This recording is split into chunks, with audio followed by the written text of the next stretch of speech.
ఈరోజు చెప్పే పద్ధతి ఏంటంటే విశ్లేషణ పద్ధతి. విశ్లేషణ పద్ధతి విద్యార్థి యొక్క కేంద్రీకృత భాగం పద్ధతిలో విశ్లేషణ పద్ధతి, ఇంకొకటి సంశ్లేషణ పద్ధతి ఉంటుంది.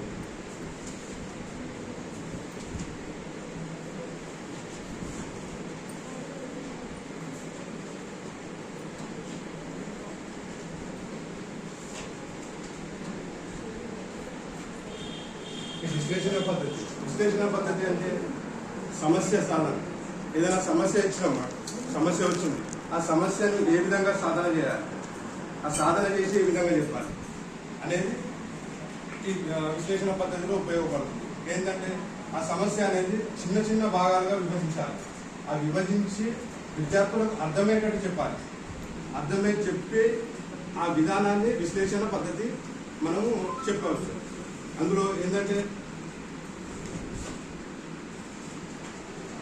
తెలియని విషయం, మనం ఏమన్నా ఒక ఎగ్జాంపుల్ ఏంటంటే సపోజ్ ఏంటంటే ఒక వీసాను అప్లై చేసాం. ఆ వీసా అంటే బయట దేశాలకు వెళ్ళడం, ఆ వీసా అప్లై చేయడం మనకు తెలియదు. ఆ తెలియని విషయానికి తెలిసేటట్టు చూడాలి. ఫస్ట్ వన్ ఏంటంటే తెలియని విషయం.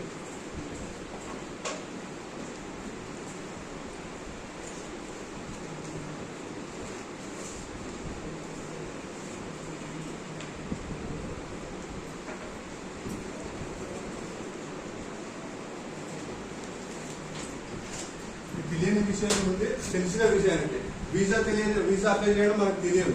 ఆ వీసా అప్లై చేయడం తెలుసుకోవాలి, తెలుసుకొని తెలియజేయాలి. అది ఫస్ట్. నెక్స్ట్ వన్ సారాంశం నుండి దత్తాంశం వరకు. సారాంశం అంటే తీసుకునే నిర్ణయాలు, ఆ నిర్ణయాలను అనుగుణంగా ఉండాలి. దాన్ని సారాంశం నుండి దత్తాంశం వరకు తీసుకెళ్లడం జరుగుతుంది. దీనివల్ల ప్రయోజనాలు ఏంటంటే ఇది ఒక తార్కికమైన పద్ధతి. ఈ పద్ధతి చెప్పడం వల్ల విద్యార్థులకు చాలా సున్నితంగా అర్థమవుతుంది. నెక్స్ట్ అన్వేషణ దృక్పథాన్ని కూడా కలిగిస్తుంది.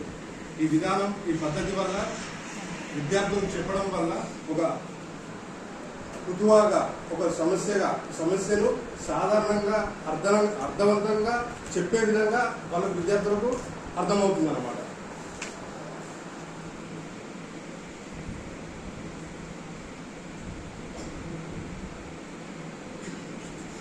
మళ్ళీ ఈ విశ్లేషణ అనేది ఇందులోనే మనం చూసుకోవచ్చు.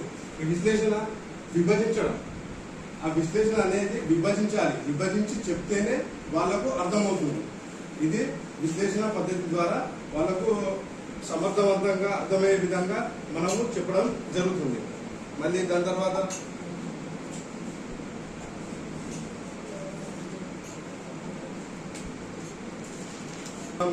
విషయం ద్వారా కూడా మనం సబ్జెక్ట్ చెప్తున్నాం. చెప్పడం ద్వారా కూడా విద్యార్థులకు ఏ విధంగా అర్థమవుతుందో కూడా విభజించి చెప్తేనే పిల్లలకు అర్థవంతంగా అర్థమవుతుంది. ఇందులో ఈ దోషాలు ఏంటంటే ఇది సుదీర్ఘమైన పద్ధతి. ఈ పద్ధతి అనేది చాలా విజయవంతంగా సుదీర్ఘవంతంగా పిల్లలకు చెప్పడం కూడా చాలా విజయవంతంగా అర్థమవుతుంది.